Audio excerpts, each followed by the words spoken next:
우선 경건이란 무엇인가 대개 알고 있습니다만은 좀 더 살펴보면은 우리나라의 표준 국어 대사전에 보면은 경건하다 형용사로 해서 공경하며 삼가고 엄숙하다 이렇게 되어 있습니다. 사전에 그 설명을 보니까 참 우리나라는 하나님이 없으니까 유교 불교에 하나님이 없으니까 그냥 엄숙한 태도를 가리킨다. 제사 드릴 때의 태도, 어른을 대할 때의 태도, 또는 무슨 어떤 이제 중요한 의식에 참여할 때의 태도, 엄숙한 경건한 마음으로 임합시다 그러잖아요. 말과 행동을 삼가는 태도를 가리킨다. 신약 성경에서는 경건이란 이 단어는 일반적으로 유세베이아라는 헬라어로 많이 표현하고 있는데 특별히 사도 바울이 많이 사용하고 있죠. 이 유세베이아는 하나님께 대한 경외, 하나님께 대한 두려워하는 존경이다 이렇게 설명하고 있습니다. 이것이 이제 일반적으로 많이 사용되는 단어이고 또 다른 단어가 있는데 트레이스케이아, 야고보서에서 사용을 하고 있는데 이것은 좀 넓은 의미로 사용되고 있습니다. 그래서 경건으로 번역을 합니다만은 좀 더 넓은 의미에서 종교, religion 또는 숭배, 나쁜 의미로 이제 천사 숭배한다 할 때도 이 단어가 사용됩니다. 동의어로 볼 수도 있고 야고보서의 그 내용을 보면은 좀 넓은 의미로 사용되고 있다. 자, 그 다음에 이제 바로 본론으로 좀 넘어가서 칼빈의 경건에 대한 이해. 칼빈은 개혁교회의 주창자가 되는 신학자가 할 수 있는 칼빈은 경건을 어떻게 이해하고 있는가? 경건에 대해서 이렇게 설명하고 있습니다. 하나님의 은덕들에 대한 지식이 불러일으키는 하나님께 대한 사랑으로 연결된 공경. 직역을 하니까 좀 말이 어렵습니다. 하나하나 설명하면은 하나님의 은덕이란 것은 은혜로 베풀어 주시는 것들을 말합니다. 하나님의 은혜라고 할 수도 있죠.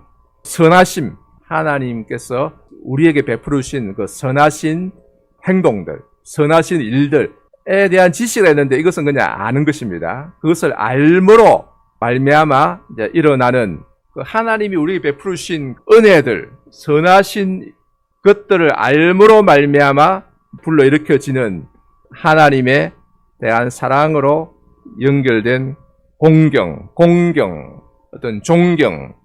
그런데 사랑으로 연결된다. 자, 그래서 경건이라고 말할 때 중요한 것은 하나님이 베풀어 주신 은혜를 아는 것이 먼저다. 자, 이것이 이방 세계에는 없는 것입니다. 불교와 유교 이런 데서는 아무리 경건을 말한다 할지라도 하나님이 베풀어 주신 은혜가 먼저 없습니다. 따라서 참된 경건을 말할 수 없는 거죠. 참된 경건은 하나님의 선하심이 있고 하나님이 우리에게 선하심을 베푸시고 거기에 대한 응답으로서 우리 인간의 태도가 바로 경건으로 나타난다. 이렇게 정리할 수가 있겠습니다. 그 다음에 경건과 영성에 대해서 생각해 보겠습니다. 오늘날 일반적으로 영성이란 단어를 많이 사용하고 있습니다. 영성.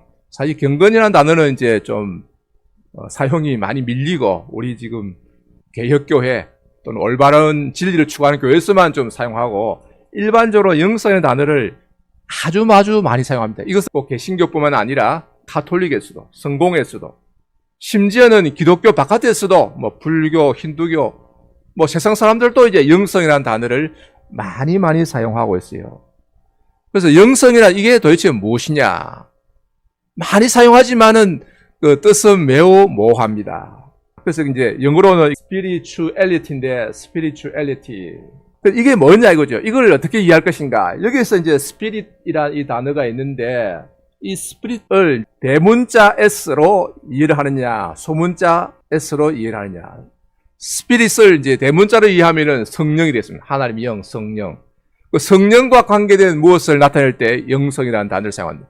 이것은 이제 신앙이 있는 기독교, 특별히 개신교 내에서 그렇게 사용할 수 있는데, 그렇다 할지라도 어떻게 연결된다는 건지 상당히 모호함이 있습니다. 그 다음에 이제 소문자 S로 이제 스피릿을 사용하면은 이것은 성령이 아니고 그냥 인간의 영을 뜻할 수도 있지만 일반적으로 정신, 힘내를 할 때도 팀 스피릿 훈련하듯이 심지어는 술 이름 중에도 스피릿이더라고. 맞죠? 술인지 뭔지. 먹고 힘내라. 아마 그런 뜻인 것 같은데, 어떤 정신, 원기, 뭐 기운 이런 뜻으로도 스피릿이 사용되고 있습니다. 그래서 아주 모호하다. 그렇지만 영성이란 이 단어는 매우 인기 있게 지금 사용되고 있습니다. 인기가 있는데 그 의미는 여전히 모호합니다. 그래서 이 사람이 영성이라 이 단어로 무엇을 의미하는가는 그 사람이 쓴 글이나 책을 전부 다 읽어보기 전에는 알 수 없어요. 그러니까 이 단어를 사용하는 사람이 그 내용을 채워 넣습니다. 카톨릭이냐, 또 성공이냐. 내가 볼 때 성공에는 부드럽긴 하지만 카톨릭과 거의 같아요. 그 다음에 개신교 안에서도 또 누가 쓰느냐에 따라서 달라집니다. 그래서 이제 개념이 모호하기 때문에 더욱 인기 있는 것 같아요. 왜냐하면 내가 그냥 원하는 바 내용을 집어넣을 수 있기 때문에 그래서 인기가 아주 많습니다. 이 영성이라는 이 단어는 원래 카톨릭에서 사용된 단어입니다. 자, 이런 책들을 보면 대체적으로 보면 이제 자기의 내적 체험, 어떤 자기 안에서 자기 자신을 관찰하고 성찰하면 자기 안에 뭐가 있다는 거예요. 내적 체험. 그 다음에 금욕, 욕심을 절제하는 거죠. 식사와 또 수면을 절제하고 자기를 부정하는 이런 것이 강조되고 있고, 그 중에 이제 대표적인 것이 이제 수도원 생활로 나타나게 됩니다. 오늘날 세계가 아주 과학적인 과학 문명을 이제 신봉하는 사회인데 뭔가 부족하다는 거죠. 컴퓨터, 인터넷, 스마트폰, AI 참 편리하고 효율성이 있습니다. 근데 이제 문제는 무엇인가 하면은, 자, 이런 어떤 과학 시대를 맞이해서 그러면 인간은 더 행복하냐 이거죠. 더 만족하냐. 여러분의 내면에 어떤 만족이 더 채워졌느냐. 그건 아니라는 거죠. 사람은 더 고독해지고 있습니다. 더 외롭습니다. 왜냐하면 더 많은 시간을 컴퓨터 앞에 앉아있고 인터넷 앞에 앉아있고 그 다음에 스마트폰을 사용하니까 더 고독하다. 사람들로부터 고립되고 세상으로부터 소외되고 있습니다. 그러니까 점점 더욱더 비인격화되고 있는 거예요. 기계와 교제를 많이 하니까 사람과의 교제는 점점 멀어지는 거예요. 교제가 부족하다. 교제가 없으면 사람은 만족을 얻을 수 없습니다. 삶의 의미는 여전히 참 무엇인가 이 갈급한 상태에 있다는 거죠. 그래서 근본적인 문제, 내 삶의 문제, 죽음의 문제, 행복의 문제, 고독의 문제는 해결되고 있지 않다. 그렇기 때문에 사람들은 무언가 그럼에도 불구하고 영성을 찾는다는 거죠. 영성을 말할 때 사람들이 관심을 기울이고 그 길을 찾아가게 되고 그런 계통의 책들을 많이 읽게 됩니다. 자, 그래서 참된 영성은 무엇인가? 참된 경건은 무엇인가? 오늘 우리는 어떻게 참된 영성, 참된 경건을 얻을 수 있는가? 자, 이런 문제에 대해서 종교개혁자들은 어떻게 이해했는가? 우리 개혁교회는 경건을 또는 영성을 어떻게 이해했는가? 오늘 우리는 이 문제를 어떻게 이해할 것인가? 이것이 이제 우리가 살펴보고자 하는 것입니다. 자, 그 다음에 그래서 이제 본격적으로 들어가서 서양교회의 영성. 사람들이 이제 이 세상에서 환난을 당하거나 이 세상의 삶에 만족하지 못하는 이제 그런 사람들이 있습니다. 뭐 만족한 사람들도 있지만은 그러나 만족하지 못하는 사람들도 있고 그 중에는 특별히 소수의 사람들은 그것이 매우 괴로워서 도무지 견딜 수 없는 상태까지 도달한 그런 사람이 있습니다. 종교적 핍박이 일어나는 경우 로마의 황제에 의해서 예수 믿는 사람들 핍박할 때도 뭔가 도피하고 싶은 마음이 있고 그 다음에 이제 그 아니더라도 자기 죄 문제에 대해서 아주 민감하게 괴로워하는 사람도 있습니다. 왜 내가 계속 예수를 믿는데도 불구하고 내가 죄 문제에 벗어나지 못하고 있을까? 그 다음에 또 이 세상에서의 삶 자체에 환멸을 느끼는 사람이 있습니다. 이 세상에 사는 것이 너무 괴롭다, 힘들다, 떠나고 싶다. 이런 사람들이 있죠. 이런 사람들이 이제 세상으로부터 도피를 하게 됩니다. 도피하게 되고 고독을 추구하는데 이제 이런 사람들이 이제 처음에는 이제 사막에 들어가서 혼자 살았는데 이게 문제가 뭔가 하면 좀 있으면 사람들이 그 소문을 듣고 명성을 듣고 몰려듭니다. 야, 저기 사막에 굉장히 참 고독하게 금욕 생활을 하는 그런 훌륭한 신앙인이 있다. 그러니까 소문을 듣고 몰려들면 자꾸 몰려드니까 공동체 생활을 하게 됩니다. 그래서 이제 수도원이 생기게 되는 거죠. 이 수도원 생활을 하게 되는데 그렇게 하다 보니까 이제 거기에 무언가 또 질서가 필요합니다. 그냥 아무렇게나 살 수 없으니까 규칙이 필요하고 오히려 그래서 엄격한 이제 규칙을 세우게 됩니다. 이런 이제 수도원 생활하는 사람들의 그 추구하는 목표는 뭔가 하면 내적인 평화, 마음의 평화를 추구한다. 그 서양의 수도원에 보면은 이 평화란 단어를, 이 팍스란 단어를 이 새겨놓은 데가 많아요. 자기 자신의 어떤 내적인 평화를 추구하고, 그러니까 이제 개인주의적이 되고, 내면화되고, 자기 중심성에 위험이 있다.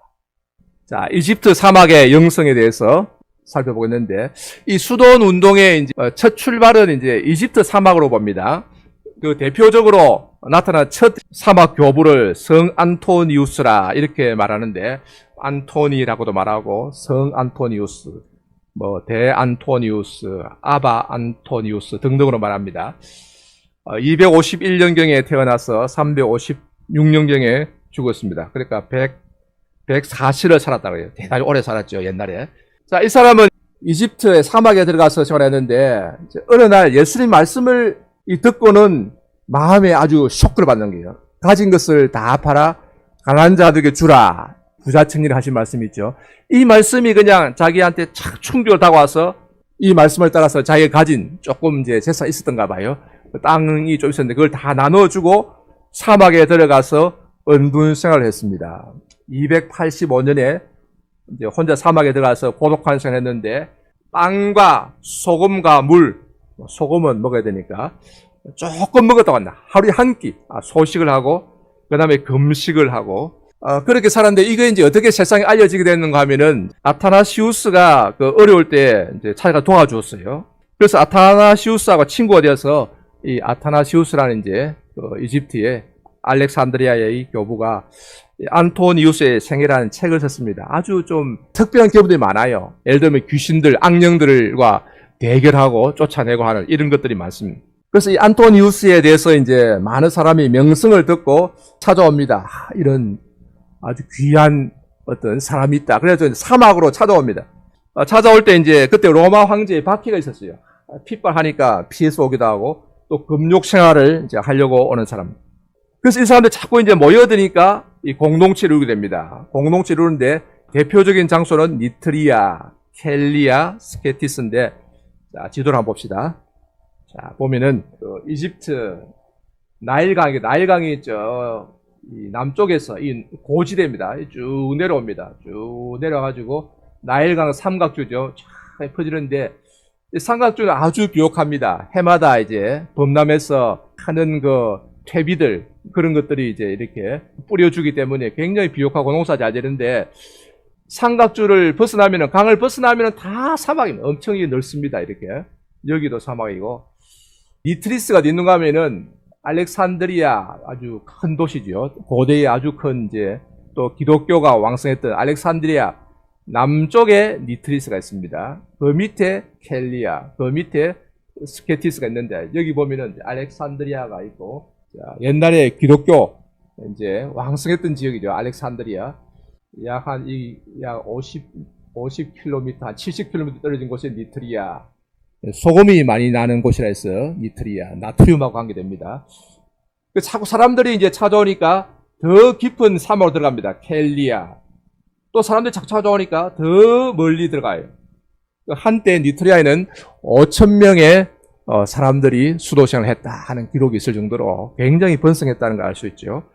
자, 여기 보면 이게 성 안토니우스라 그러는데 자, 이건 그린 겁니다. 이 그린 거고 옛날에 뭐 사진이 없으니까 실제 모습 알 수 없습니다, 그죠? 그런데 이렇게 이제 뭐 그린 것입니다. 굉장히 이제 금욕 생활을 하고 아마 파피루스에 글을 써서 겨우 생활을 했다 그럽니다. 그 다음에 두 번째로는 요한 카시아누스가 있는데 360년에 태어나서 435년에 죽은 루마니아 출신입니다. 베들레헴 수도원에 와서 수도생활하다가 이집트 사막에 찾아와서 16년간 머물렀습니다. 여기 보면 지도가 있는데 루마니아에서 쭉 이제 베들레헴 이스라엘의 베들레헴에 찾아와서 수도생활하다가 이제 소문을 듣고 이집트 사막에 찾아왔습니다. 찾아와서 16년간 머물다가 다시 쭉 돌아가서 로마로 가서 있다가 마르세유에서 프랑스 남부죠. 여기서 수도원을 세웠습니다. 자, 이 요한 카시아누스가 중요한 것은 책을 저술했습니다. 제도집, 이 사막 공동체에 대한 어떤 책, 제도집과 담화집, 특별히 담화집 주고받은 이야기를 기록했는데, 자, 이것을 통해서 이집트 사막 수도사들의 검은 유명한 말들이 후대에 전해지게 되었습니다. 원래는 헬라어로 기록했는데 지금 영어로 번역되고 다시 우리말로도 번역이 되고 있죠. 자, 이집트의 사막 교부들은 그 외에도 교부들이 많이 있습니다. 사막 교부들은 무엇을 제일 중요하게 생각하면은 이웃과 하나님과의 관계에 장애가 되지 않는 것을 제일 중요하게 생각했다. 참 특이합니다. 이 사람들은 제일 관심사가 뭔가 하면은 이웃이 내 이웃, 형제, 그러니까 하나님을 믿는데 하나님과의 관계에 있어서 내가 장애물이 되지 않는 것, 걸림돌이 되지 않는 것을 제일 중요하게 했다. 그래서 무엇을 하지 않으려고 애를 썼는가 하면은 다른 사람을 판단하지 않아요. 형제를 정죄하지 않으려고 애를 썼다. 참 특이합니다. 이제 좀 쓰면은 제가 살펴보겠습니다만은 서양에서는 되게 자기 중심적이거든요. 이웃이 있긴 있어도 이제 두 번째입니다. 늘 자기 중심적인 이런 문화가 서양 문화인데 이집트는 아프리카잖아요. 함족. 아프리카에서 그런지 이웃을 제일 우선 어쨌든 이웃이 하나님과 연결되는데 내가 방해가 되어서 안 되겠다. 이것을 제일 중요하게 생각했다. 사막의 지혜라는 책의 한 부분을 제가 인용하면 그렇습니다. 금욕을 어떻게 실천하든 간에 그 목적은 하나님과 성공회라서 이렇게 말합니다. 하나님과 이웃을 연결하는데 우리가 장애물이 되고 있지는 않은지를 돌이켜보고 우리가 장애물이 되었을 때 우리 자신을 벼려내 연결을 수월하게 하는 데 있습니다. 어쨌든 장애물이 되지 않으려면 공동체 생활할 때 형제를 판단하는 것을 내가 삼가하고 정죄하지 않는, 이거 굉장히 중요하게 생각해요. 예를 하나 들어보는 게 도움이 될 줄 압니다. 원로 마카리우스라는 이런 아마 수도 원장인지 그런 지위에 있는 사람이 있었는데 이제 나이가 들었습니다. 그 수도원에 아주 젊은 아주 당당한, 그래서 다른 사람들을 이제 절망에 빠뜨리게 하는 그런 사람이 있다 하는 말을 이제 듣고 찾아갑니다. 찾아가서 요즘 어떻게 지내십니까? 하니까 기도 덕분에 잘 지내고 있습니다. 좀처럼 이제 말을 안 하는 거죠. 형제는 종종 자기 자신의 생각과 싸울 때가 없습니까? 이 말은 자기 자신의 어떤 내적인 교만이나 죄 문제로 갈등하는 이런 것이 없습니까? 이제 말을 이제 꺼냅니다. 그러니까 그런 일은 없습니다 하면 그걸 피하는 거죠. 그런 일 없습니다. 잘 지내고 있습니다. 그러니까 이 마카리오스 원로가 이제 젊은 이 수도사한테 말하기를, 나는 이 나이가 되었어도 종종 간음의 영이 나를 괴롭히고 있습니다. 이렇게 고백을 해요. 하니까 그제서야 이제 젊은 이 수도사가 말하기를, 사실 저도 그런 때가 종종 있습니다. 이렇게 이제 고백하는 거예요. 그 외에도 여러 가지 자꾸 자기가 이제 먼저 고백을 합니다. 나도 이런 또 문제로 괴로워할 때가 있습니다. 하면은 또 이렇게 나도 그렇습니다. 그 다음에 묻습니다. 형제는 몇 시까지 금식을 합니까? 이렇게 물으니까 제9시까지, 오후 3시까지 금식을 합니다. 이렇게 하니까 금식 시간을 좀 더 늘려보십시오. 그러면은 많은 유익이 있을 것입니다. 이렇게 해서 이 젊은 수도사를 지도하는데, 먼저 이 수도사를 책망하고 정죄하는 것이 아니라 상처를 주지 않기 위해서 스스로 내가 먼저 나도 이런 죄로 고민하고 있습니다. 이것을 먼저 고백하는 그런 방법이에요. 그 다음 또 다른 예가 있는데, 예를 들면 이제 이게 아빠 포이맨이라는 사람이 한 말이 있는데, 어떤 사람이 찾아가서 묻기를, 만약 예배 중에 조는 형제가 있으면은 어떻게 할까요? 가서 깨워야 되겠습니까? 이렇게 물어요. 예배 중에 조는 사람이 있으면 어떻게 하겠습니까? 그러니까 이 아빠 포이맨은 대답하기를, 만일 예배 중에 조는 형제가 있으면은 나는 그를 데려다가 내 무릎에 누이고 잠을 자게 할 것입니다. 이렇게 대답을 해요. 이런 것은 무엇을 나타내는가 하면은 이웃에게 자기가 장애가 되지 않겠다, 형제를 판단하는 일을 극단적으로 삼가하겠다 하는 그런 것을 나타내 줍니다. 그 다음에 또 다른 하나의 예화가 굉장히 많은데, 이런 것들을 모은 것이 이제 그 담화집입니다.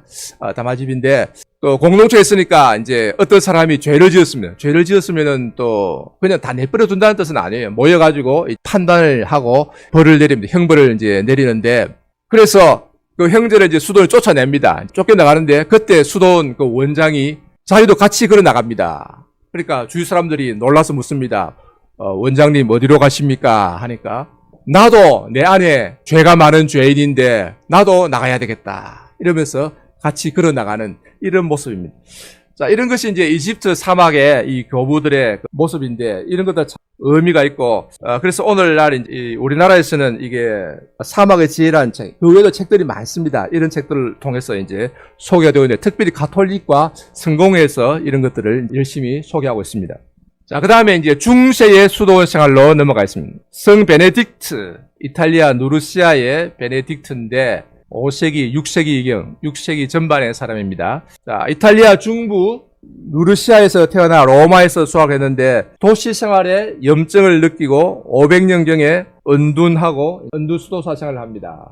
12개의 수도원을 조직했는데 530년경에 몬테카시노 수도원을 건립했는데 이것은 모든 수도원의 하나의 표본이 되는 그런 수도원이라 그래요. 자, 이 베네딕트 수도원 유명하죠. 베네딕트의 중요성은 그가 수도샤의 규칙서를 작성했다. 그 베네딕트 수도 규칙이란 건데, 왜냐하면 이제 처음에는 세상을 피해서 고독한 생활을 추구하지만 사람 모여듭니다. 모여되니까 이게 공동체가 되는 거예요.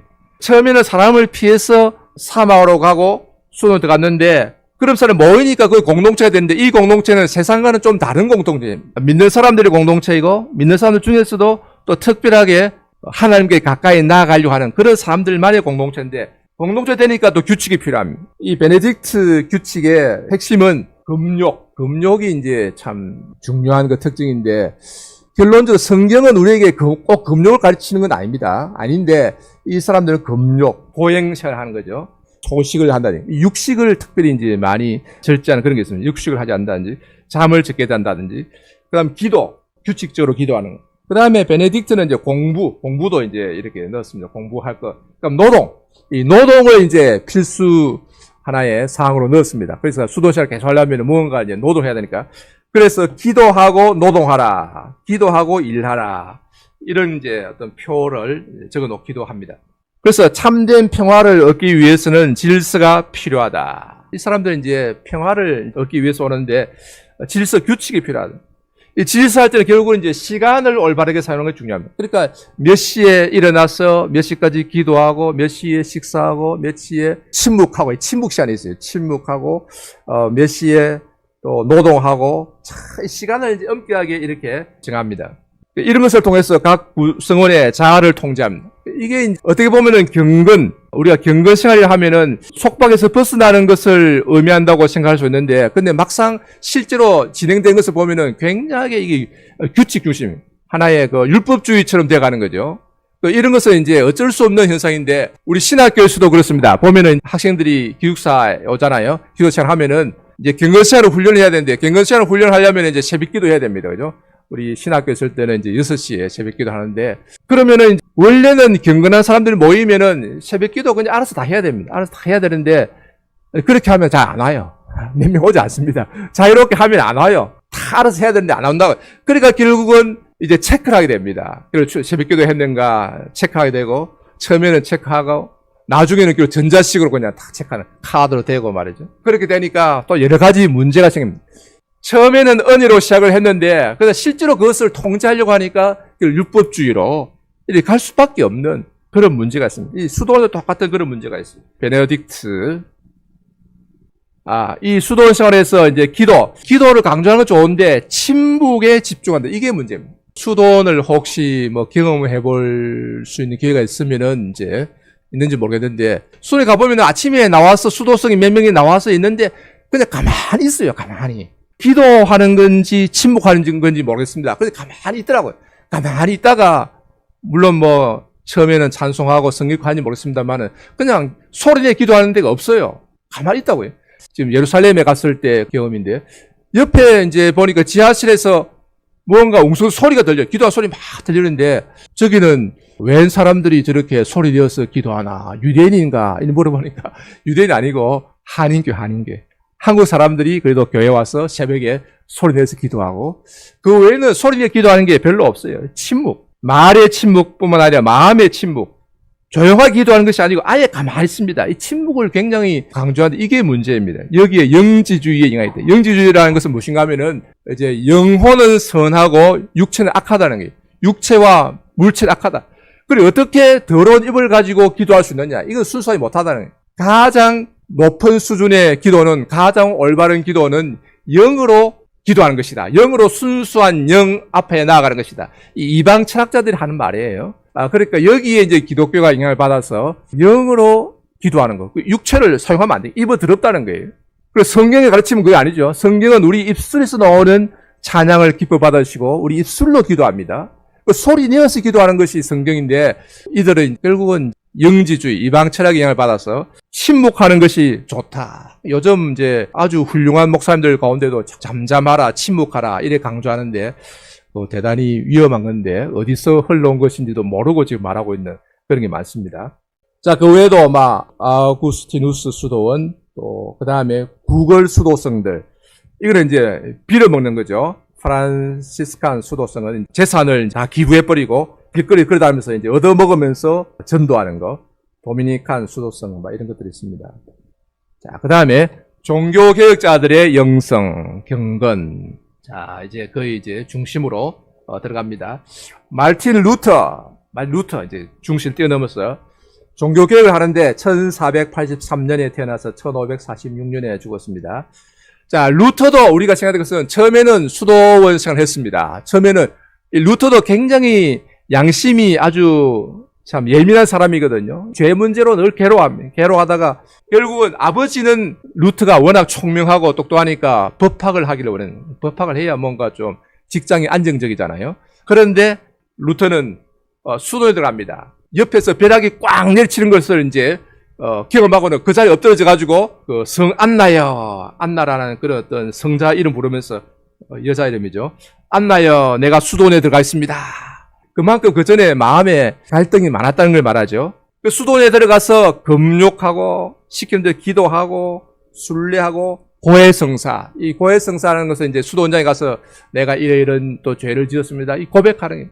근데 이 고해성사가 어디서 나온 거 보니까 가톨릭 이전에 이미 이집트 사막에 수도원생을 할 때 보면은 사람들이요, 거기에 있는 높은 어른, 이제 아빠라 하기도 하고 원로라 하기도 하는데 이런 사람에 가서 자기 자신을 정직하게 내어놓고 묻는 게 가르침을 주십시오. 내가 이런 죄로 괴로워하고 있습니다. 이렇게 하면은 그 이제 문제 해결되고 좋다. 이런 것이 쭉 전통이 이제 흘러내려와요. 이것이 수도원에 들어오고 중세로 들어오고 흘러왔다. 이렇게 볼 수 있어요. 오늘날까지 가톨릭의 고해성사, 이게 참 문제가 많죠. 루터는 수도원장에 가서 자기 죄가 이런 죄가 떠오릅니다. 고백하고 돌아서니까 또 가서 또 고해성사하고. 그래서 수도원장이 너 이제 그만 오너라 했다는데, 그렇게 고백했지만은 루터는 죄 문제가 해결되지 않았어요. 마음속에 일어나는 죄는 하루에도 수백이 아니고 수만 번도 더 생길 수 있는 거죠. 마음에 평안이 없었습니다. 그러다가 루터가 성경 공부를 통해서 이신칭의 원리를 깨달았습니다. 이신칭의는 믿음으로 어렵다함을 받는다. 그러니까 그전에는 루터는 내가 하나 앞에 설 때에 내가 어렵지 못하면은, 내 의가 없으면 하나님은 진노하시는 하나님 생각했어요. 하나님은 벌 주시는 하나님. 왜냐하면 나는 하나 앞에 미치지 못하잖아요.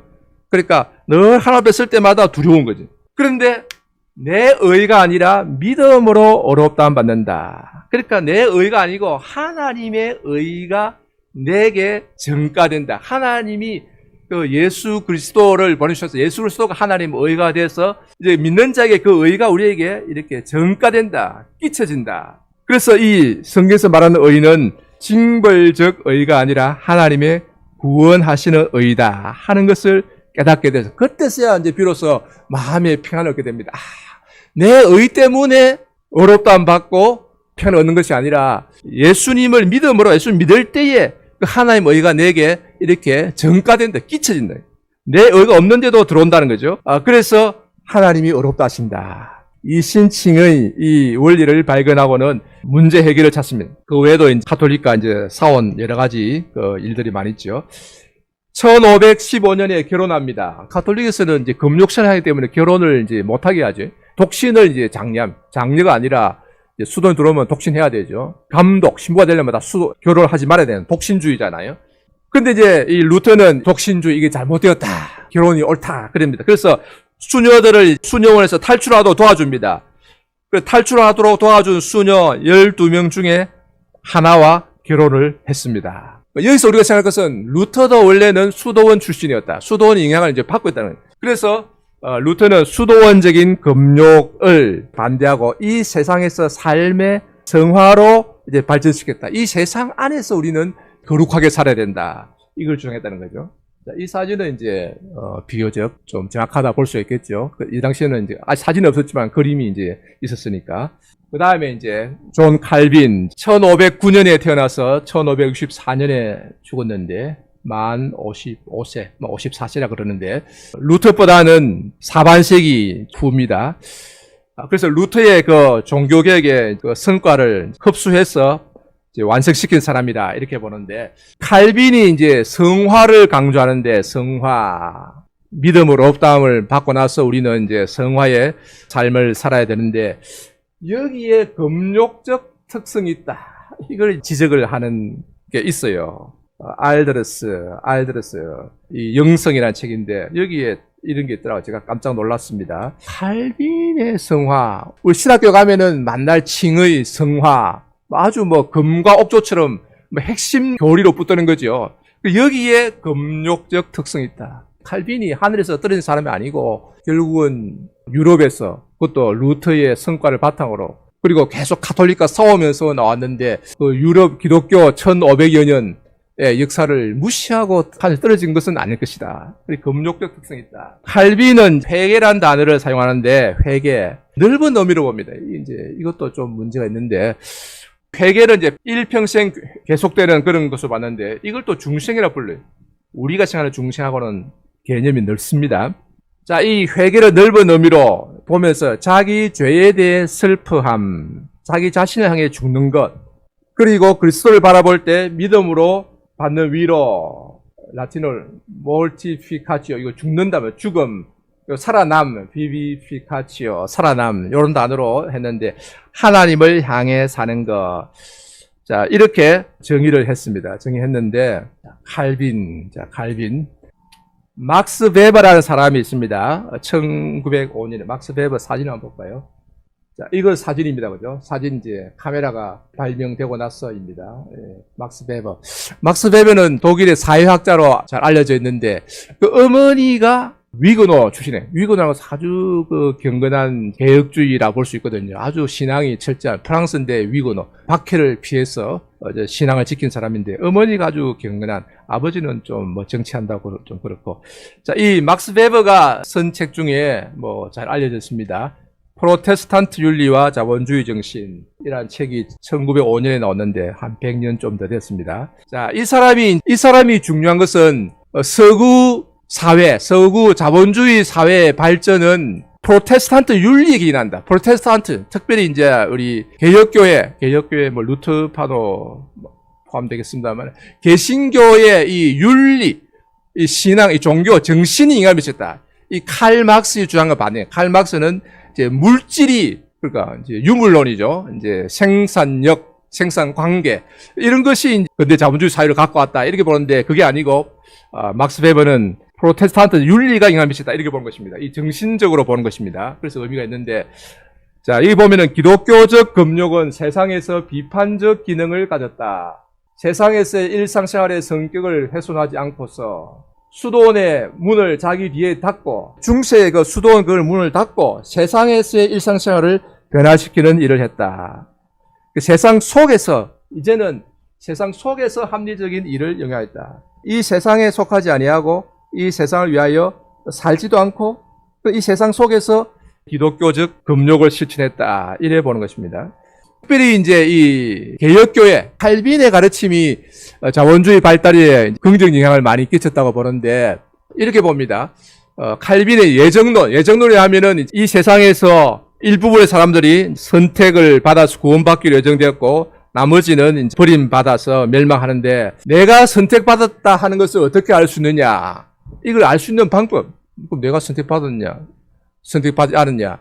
알 수 있는 것은 결국 내가 이 세상에서의 어떤 삶을 통해서, 어떤 윤리적 삶을 통해서, 특히 절제하는 삶을 통해서 내가 선택받은 것을 확인한다. 이렇게 보는 거예요. 그러니까 내가 선택받았는지 선택받지 않았는지에 대한 어떤 불안, 두려움이 결국 이 세상에서 세상 안에서 금욕적인 생활로 나타난다 하는 그런 주장인데, 이제 이 베버의 주장은 기독교적으로는 신학적으로 맞지 않다고 봅니다. 칼빈주의자들이 선택받았는지 선택받지 못하는지 불안해서 이 세상에서 열심히 사는 것은 아니고 오히려 우리는 하나님께 택함 받아 구원받은 것에 감사하여 산다. 이것이 올바른 교리거든요. 그래서 막스 베버의 이 주장은 다 맞지 않은 것으로 비판을 받습니다만은, 그러나 크게 보면은 살펴볼 것이 있다. 자, 그래서 이걸 정리하면 이렇습니다. 세상에서의 과업을 칼빈은 신적 소명으로 보았다. 그러니까 하나님의 부르심으로 보았다. 이 세상에서 우리가 살아가는 것은 하나님의 부르심이다.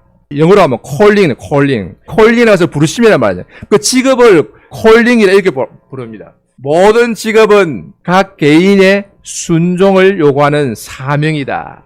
그 직업 속에서 이제 하나님이 주신 사명을 이룬다는 거예요. 그래서 일을 귀하게 여긴다. 이 프로테스탄트, 루터파와 이제 칼빈 이쪽을 합쳐가지고 노동을 귀하게 여긴다. 결과 때문이 아니라 성화된 삶의 표현으로서. 그래서 이제 개혁주의, 칼빈주의자들은 이 세상의 삶, 이 일을 이제 수도원의 금욕이 아니라 금욕 대신에 이 세상의 일을 통해서 하나님을 섬긴다. 이렇게 보았다는 거죠. 이와 함께 전략이 중요하다.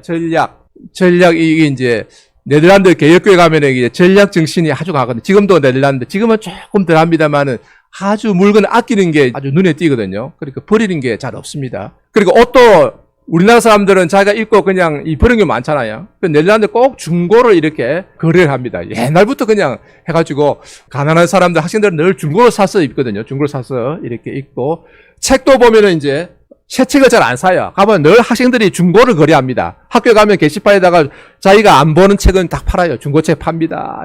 광고 내놓으면 그거 보고 찾아가가지고 또 중고책을 사고, 그런데 중고 거래가 많아요.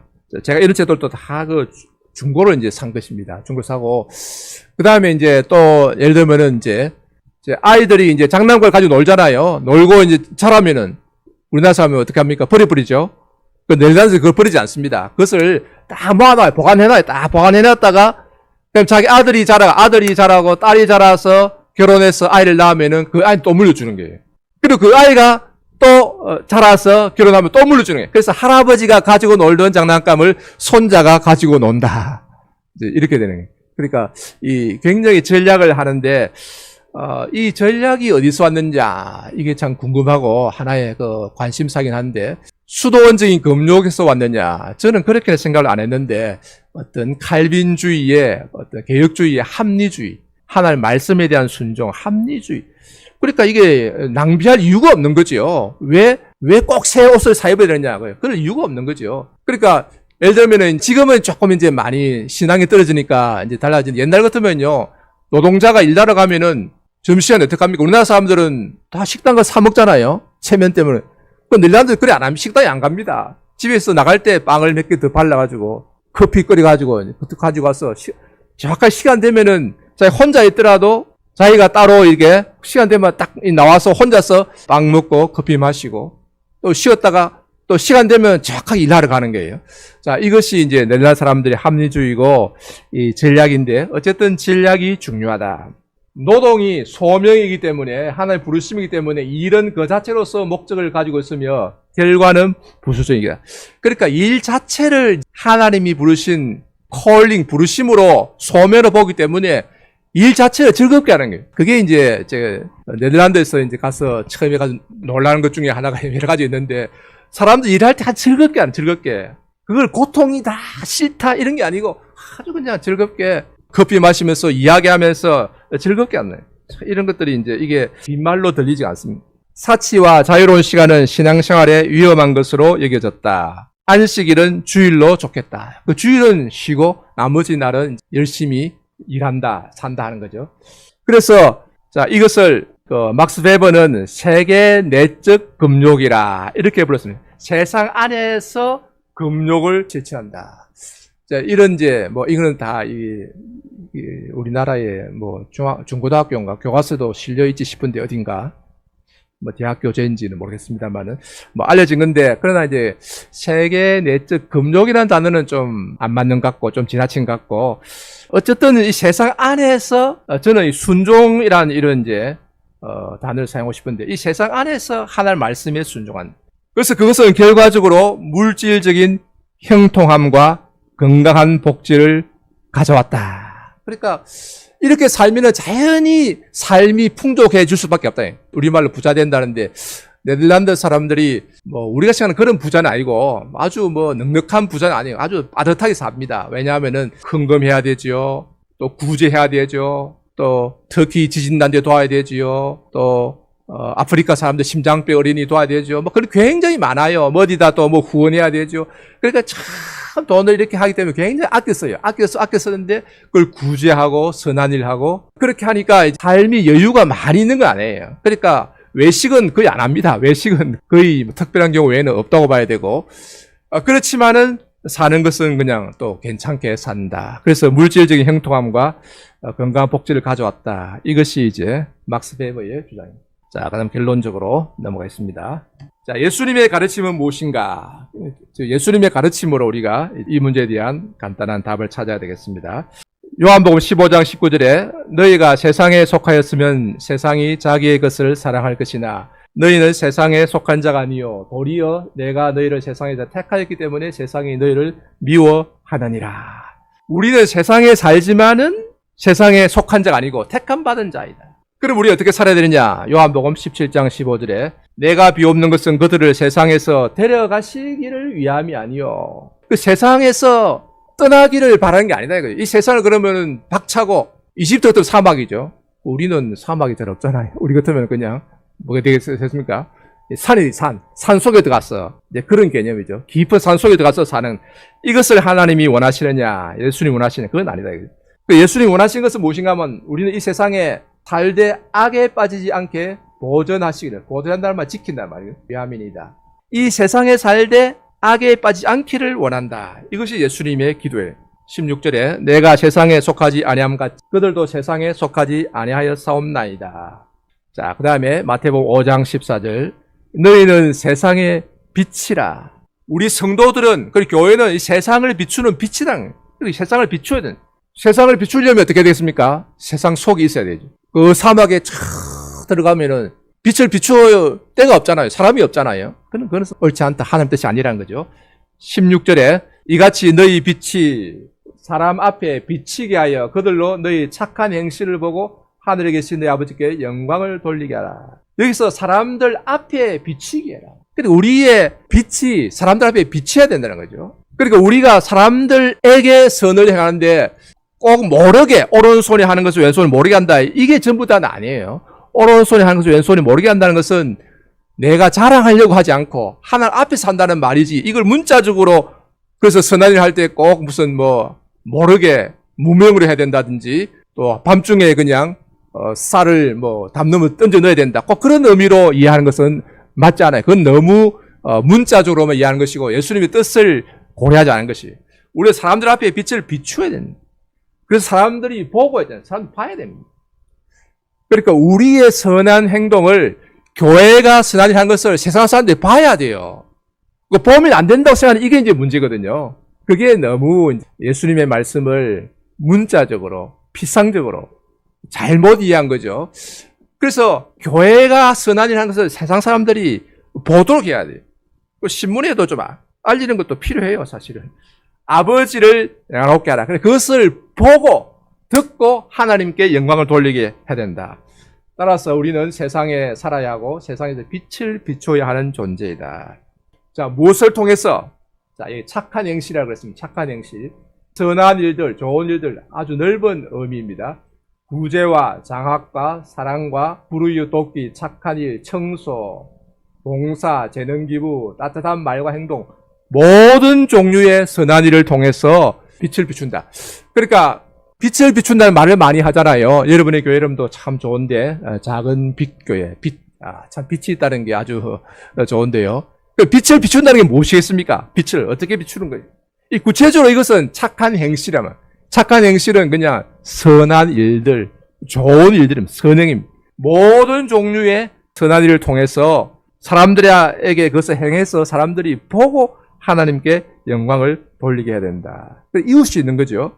사람들이 나의 삶을 보고 하나님께 영광을 돌리도록 해야 한다. 이것이 참된 영성이고 참된 경건이다. 즉 우리가 세상을 떠나는 것이 아니라 세상을 도피하는 것이 아니라 세상 속에 살면서 사람들에게 빛을 비춘다. 이때 사람이라는 것은 단지 나와 신앙이 같은 형제만 말한 게 아니에요. 세상 사람 전부 다예요. 수도원에 들어온 사람들만 말한 게 아니에요. 제한된 사람들만 아니에요. 세상 전부 다. 세상 사람들 앞에 빛을 비추어 그래서 그들이 그것을 보고 하나님께 영광을 돌리도록 해야 한다.